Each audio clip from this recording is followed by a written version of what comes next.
সাঈদের প্রসারিত দুই হাত যেন এক অলঙ্ঘনীয় পর্বত। কোনো বর্গীর সাধ্য নেই যেটা অতিক্রম করে বাংলাদেশের মানুষকে স্পর্শ করতে পারে।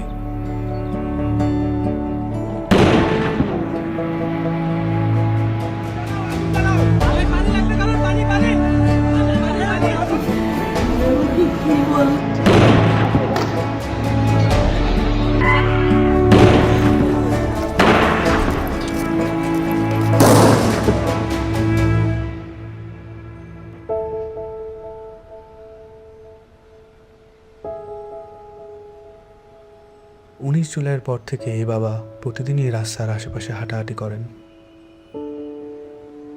কখনো আবার নির্বাক দাঁড়িয়ে থাকেন। উনি সামনের দিকে তাকিয়ে থাকেন, কিন্তু আসলে কোনো দিকেই তাকান না।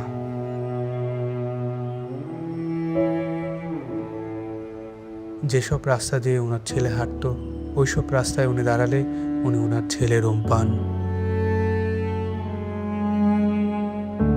আমার ছেলে মৃত্যু অবস্থায় যখন দাফন দিতে নিয়ে যাবে, এর আগে যখন দেখছি যে হাসতেছে, সে হাসতেছে, হাসি মুখ অবস্থা।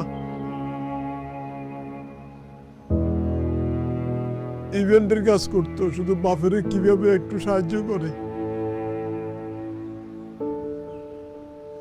কোনো আজে বাজে আড্ডাতে ছিল না।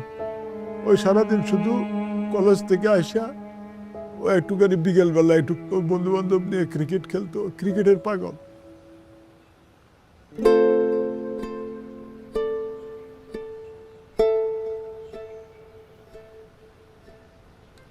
যে আমার পায়ের পাতা আছে এরকম একটা অনুভূতি হতো, কিন্তু আমি যখন হাত দিতাম তখন থেকে আমার পায়ের পাতা নেই, এরকম একটা প্রচুর অনুভূতি হতো। আমি অনেক কান্না করতাম। এই ব্যথার চেয়ে আমার ওই অনুভূতিগুলো আমার বেশি হতো, যে আমার পা আছে, আমি যখন হাত দিই তখন থেকে আমার পা নাই।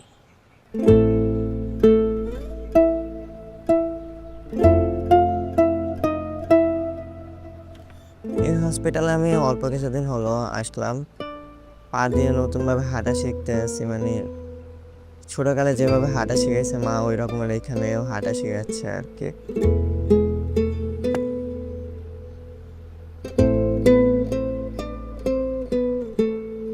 একটি প্রতিবন্ধী কিশোর, 7 বছরের বাচ্চা, ল্যাংড়া মানুষ যদি সংগ্রামে নামতে পারে, তাহলে আমি কেন বসে থাকবো ঘরে?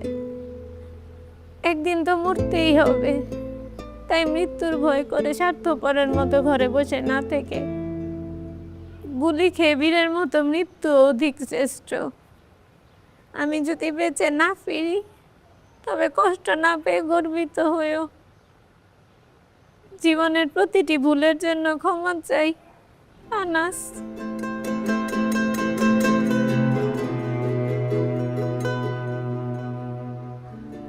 আমার সন্তানের বুকে গুলি লাগছে, আর তৃতীয়টা হয়েছে আমার কলিজায়।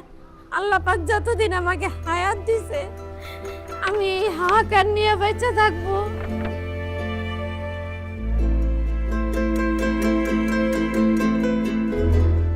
প্রিয় বাবা আসলে আমাদের একটা কিছু না, কিন্তু চকলেট নিয়ে আসছো। প্রিয় বাবা নাই বাড়িতে, যখন বাইরে গেছে আর পুলিশ এসে ওকে ঘুড়ি মেরেছে। আই মিস ইউ প্রিয় বাবা।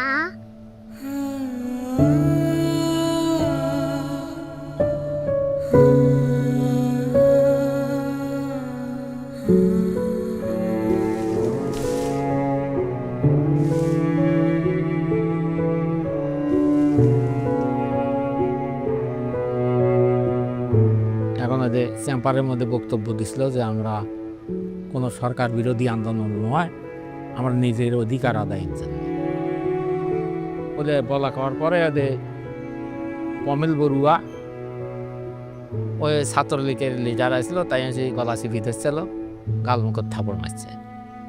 এখন ওই জন্যই ওর জেদ ধরে শহীদ হলো কি এখন ওটার ব্যাখ্যাটা আর আমি জানি না।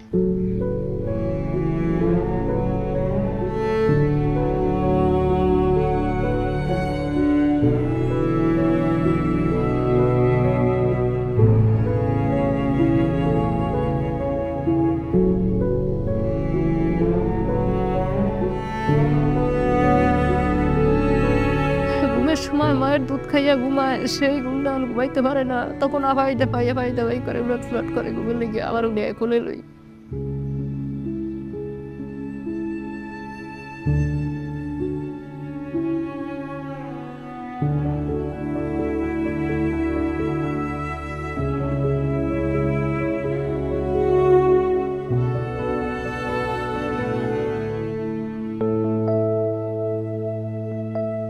এখানে এসে যখন দেখি যে এখানে সবসময় ভাইয়া পড়াশোনা করতো, এই বিছানাতে থাকতো, এখন যখন দেখি ও নাই তখন একটা শূন্যতা কাজ করে মনের মধ্যে।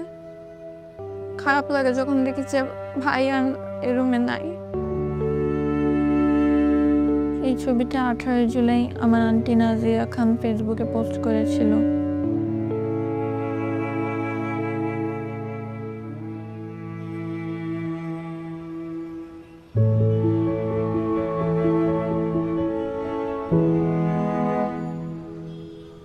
আজ কতদিন হলে আমার ছেলে আমার মা কয়, আমার মাও কয় না, আমার বুক হয় না, কয় না আমার বাপ বেড়ে দে।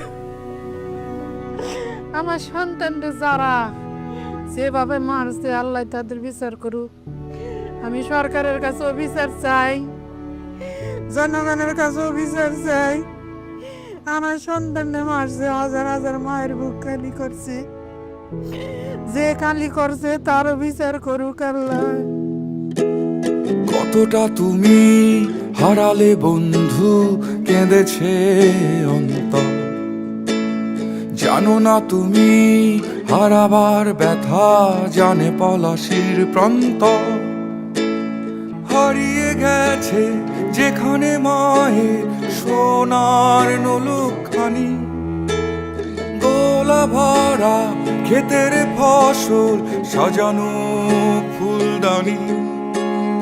এ হারানোর বেদনা তুমি রেখো অন্তরে, দেখবে তোমার দুঃখ লুকাবে পলাশির প্রান্তরে। বাংলাদেশের বুকের ওপর চেপে বসা 36 দিনের এই ভারই আমরা নিতে পারছি না।